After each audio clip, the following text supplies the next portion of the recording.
आज तीसरे तबके में गुजरात की सभी 25 बैठकों के लिए मतदान हो रहा है।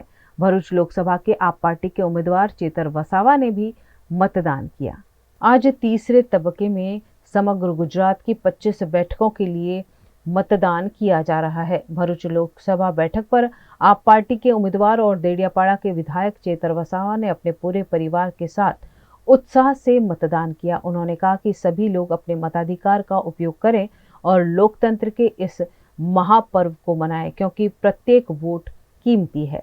पूरी दुनिया में आंगळीना टेरवे गणी शकाय एटला देशों में लोकशाही है, त्यारे भारत देश एक विशाल लोकशाही देश है અને ભારત દેશના તમામ પુખ્ત વયના નાગરિકોને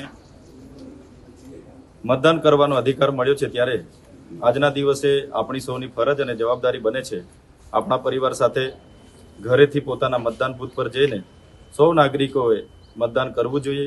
તમારો એક મત દેશના નિર્માણ માટે જરૂરી હોય એટલે તમામ લોકોને અપીલ કરું છું કે આ મતાધિકારનો ઉપયોગ કરીને દેશના નિર્માણમાં પોતે સહભાગી બને અને આ પર્વોને સૌ ઉજવણી કરે।